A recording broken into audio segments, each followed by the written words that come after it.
밀실 공천에 희생만 당하는 전국장애인위원회는 필요 없다.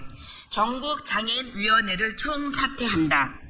22대 비례대표 국회의원 후보자 20명 중에 장애인은 없다. 과정은 공정치 못했으며 결과는 참담했다. 전략공관위 내 비례후보 추천 분과를 두고 추천을 하는 방식은 당원들의 참여를 원천 봉쇄한 것으로 더불어민주당이 자랑하는 시스템 공천에 역행하는 처사다.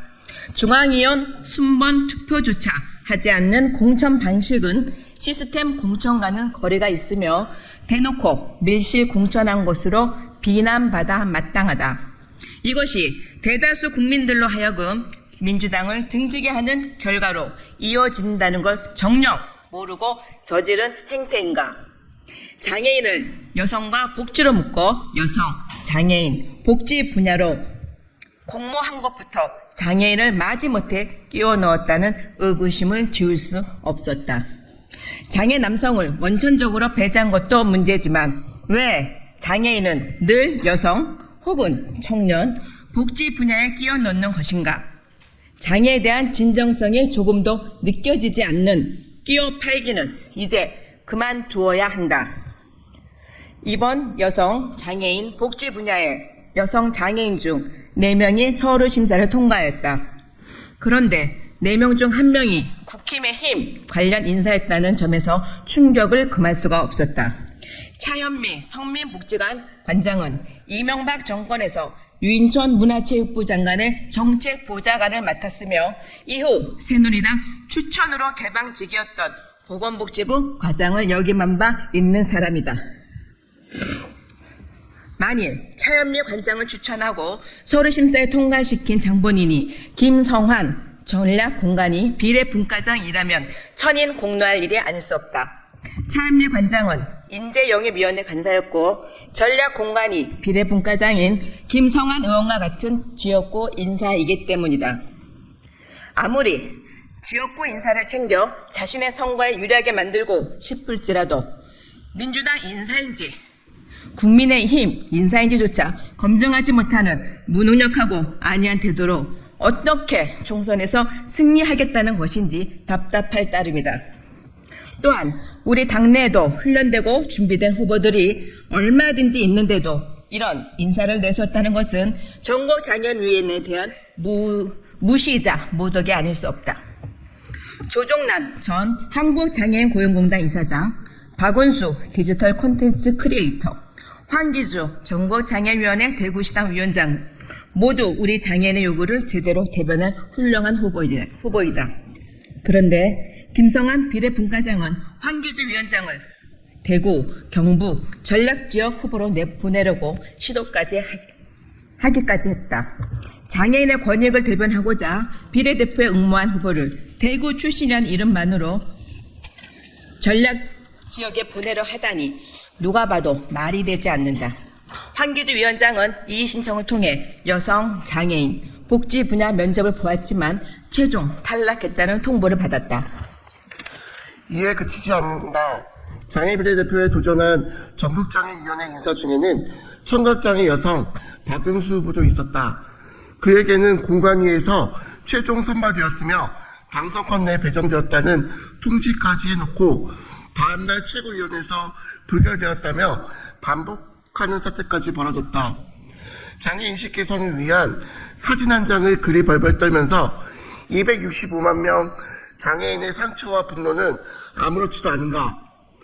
박은수 후보는 10년 동안 당에서 활동한 경력자이자 당에서 성장한 청년이며 전국장애인위원회 부위원장이고 유튜브 구독자 10만, 최고 조회수 500만을 기록하고 있는 디지털 콘텐츠 크리에이터이다.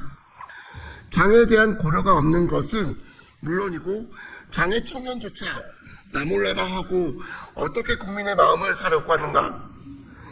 이는 전국장애인위원회의 지지를 받고 있는 후보가 선출되기를 바라는 장애인 당원들의 열망을 모조리 부숴버리는 처사이다. 더불어민주당 연합회에서는 서미화 후보를 비례 1번으로 확정했다. 서미화는 더불어민주당에서 어떠한 활동도 하지 않은 외부 인사이다. 인권운동가를 자처하면서 3위 후보에 양보까지 발언했지만 서미화 후보는 인권운동가로서의 자질이 없다. 그는 문재인 정부 때 대통령 지명으로 국가인권위 비상임위원회로서 임명되어 2020년 5월 1일부터 2023년 4월 30일까지 활동했다. 그러나 국가인권위원회 비상임위원으로 재직하던 중이었던 지난 2021년에 서미화가 소장을 맡고 있던 전남 장애우 권익문제연구소에서 운영 중이었던 전라남도 발달장애인 평생교육지원센터에서 교사에 의한 이용인 학대 사건이 벌어졌다. 전남장애인권익문제연구소는 장애학대 대응 전문기관인 전남장애인 권익옹호기관을 운영하고 있는 기관이기도 한데 산하센터에서 2개월 동안 무려 104건의 학대 사건이 발생했다는 것은 단순한 직원들의 실수만으로 보기 어렵다. 더구나 국가인권위원회 비상임위원이었던 서미화는 이와 관련된 아무런 책임을 지지 않았다. 이것이 과연 인권운동가로서 자처하는 사람의 형태인지 장애인의 분노를 금할 수 없다. 더불어민주당에서는 지난 17대 총선부터 21대까지 모두 당내 인사가 아닌 외부 인재 영입을 통해 장애인 비례 후보를 선정해왔다.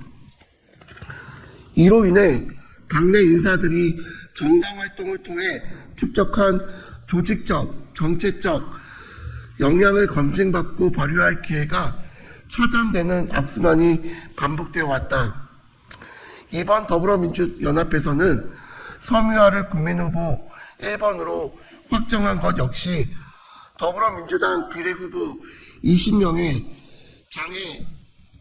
장애인을 배정하지 않은 것에 대해 부정적인 여론을 덮으려고 또다시 장애인을 홍보수단으로만 활용하라는 시도에 비춰진다.